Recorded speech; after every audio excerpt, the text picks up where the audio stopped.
Tracking, alerting, protecting. This is WKYT This Morning.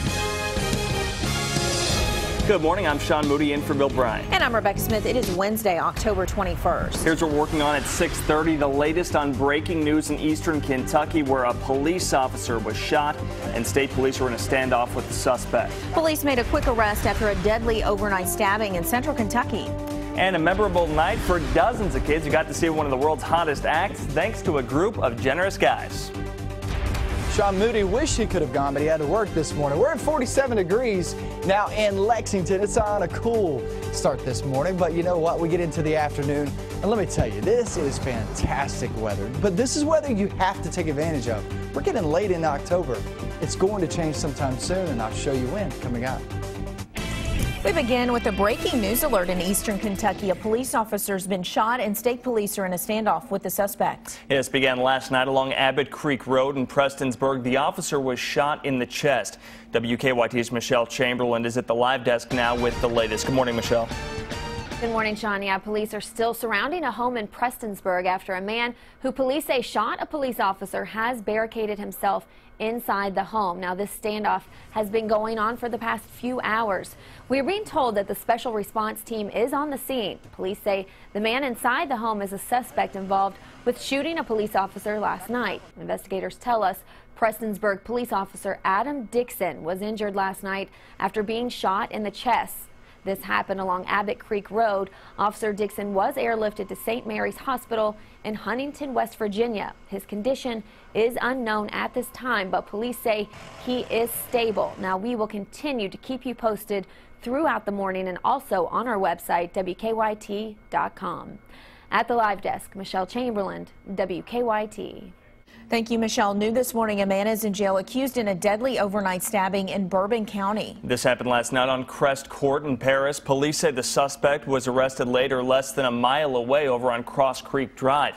WKYT's Mark Barber is live in Paris where police have identified both the suspect and the victim now. Good morning, Sean. Police say that an argument between a woman's estranged husband and her boyfriend turned into a fatal fight when one of the men pulled out a knife and stabbed the other man several times.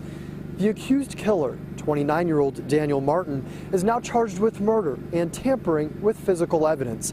Police say he stabbed 27-year-old Jonathan Scaff to death. His family members tell us the Berea man was a father who had a child with the woman who lives in the house where last night's fight happened. Police say he was attacked outside that home on Crest Court around 11 p.m. Investigators tell us they don't know if Scaff is the woman's estranged husband or her boyfriend. Officers also say they don't know why the two men started fighting. We have learned that Martin is from Cynthiana but lived in a house here in Paris. After the fight, officers say Martin ran off. A canine unit from Lexington was brought in to help find him. We're told it took them an hour and a half, but they were able to track him down about 3/4 of a mile away. We're told he was hiding under a truck that was parked outside of another home.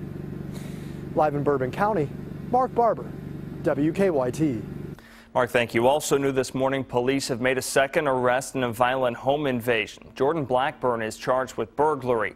Last month, police say Blackburn and Michael Wells shot a man inside a home on Mount Foraker Drive. The homeowner told police he woke up to find the two men inside his house and was shot when he confronted them. Police say Wells admitted to the burglary and the victim was able to identify Blackburn from a photo lineup. Blackburn will be arraigned this afternoon.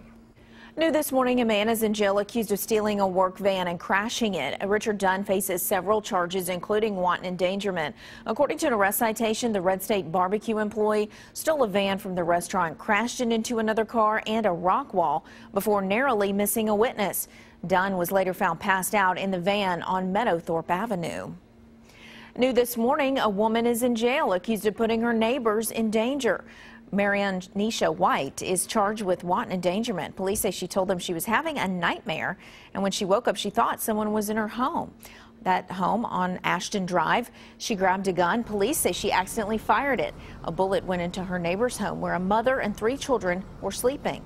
Coming just into our newsroom now, police are investigating a break-in at a Lexington gas station. It happened around 5 o'clock this morning at Murphy's. That's the gas station in the Hamburg Walmart shopping center.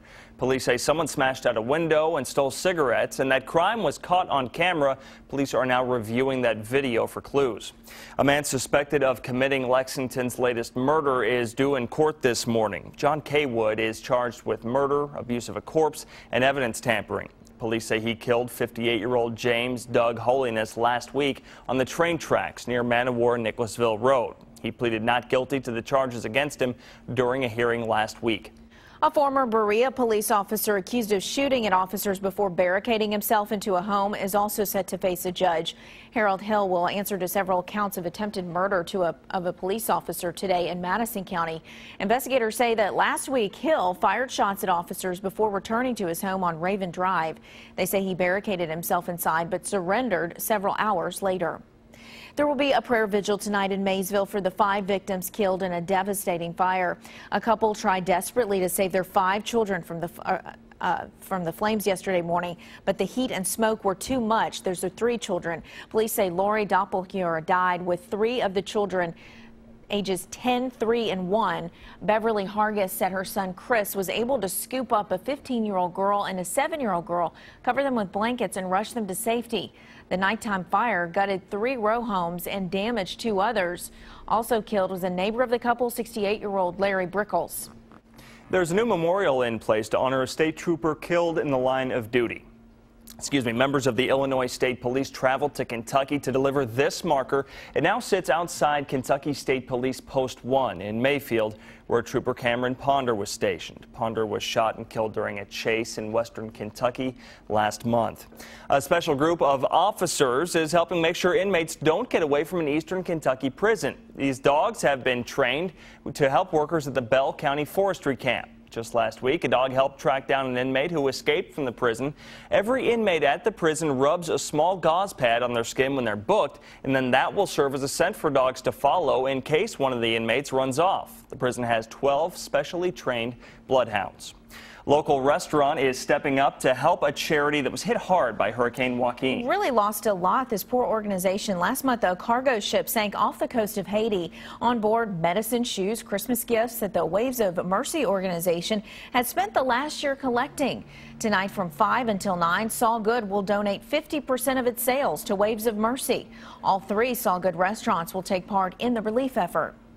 Rupp Arena was packed with Swifties last night, as they call them, and some of those fans got to see Taylor Swift in concert thanks to a local group of guys who decided to pay it forward. Yeah, a lot of good coming out of this little viral video. More than a year ago, the brothers of Delta Sigma Phi posted this lip dub of the song Shake It Off that then went viral. It even drew the attention of Taylor Swift herself. She made good on a promise to give the fraternity free tickets to last night's show, but instead of inviting their friends, the fraternity reached out to Big Brothers Big Sisters and gave 37 kids the chance to see Swift in concert. We all got 2 tickets, so we thought this is just a gift, and it'd be a shame to not do something good with it. These kids come from different areas and walks of life, so to have this opportunity, it'll be one they might not ever have again. This isn't the first time the fraternity has used this video to help others. Back when it first went viral, they used their YouTube channel to help raise money for leukemia.